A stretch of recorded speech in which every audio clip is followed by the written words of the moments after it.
May drug addict tayo na presidente, putang inang yan. Mr. President, Ma'am Lisa Araneta Marcos, hindi ninyo ako kalaban. Alam mo, iniiwasan ko ito. Itong panahon na ito talaga ang iniwasan ko kasi mapipilitan ako ngayon magsalita laban ng mga tao sa gobyerno. Mr. President, hindi ako maghingi ng tawad. Kagawan mo yan eh. It is your responsibility sa sarili mo. What you do in this world binds you.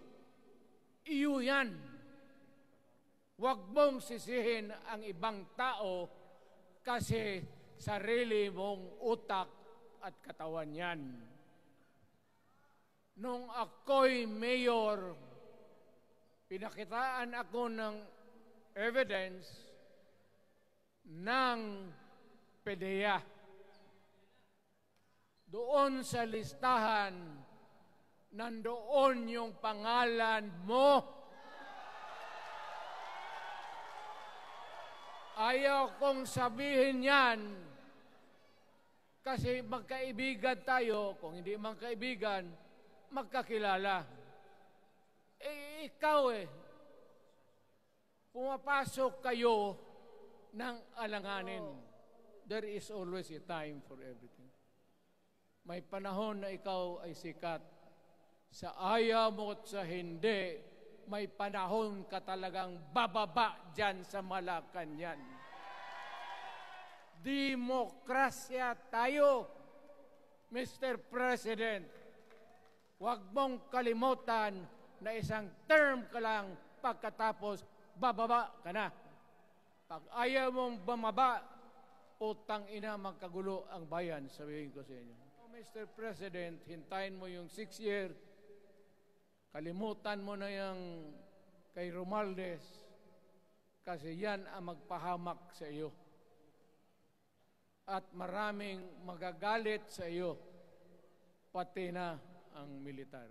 I am calling now the armed forces and the PNP. Protect the Constitution.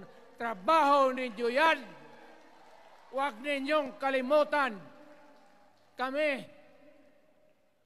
inyong dapat, you should worry about the nation. The millions of Filipinos. Huwag kayong mag-isip lang ng isang pamilya. Putang ina. Ilagay ninyo sa utak ninyo yan. Bahala kayo. Balang araw, magsisihan. Kayong mga military, alam ninyo yan. Lalo na yung nasa Malacanang. Alam ninyo. The Armed Forces of the Philippines, alam ninyo.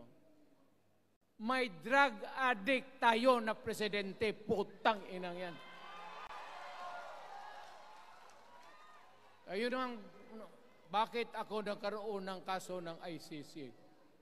Sabi nila, pinapagpatay ko raw yung mga drug user at drug addict. Mabutit na lang, wala na ako sa pwesto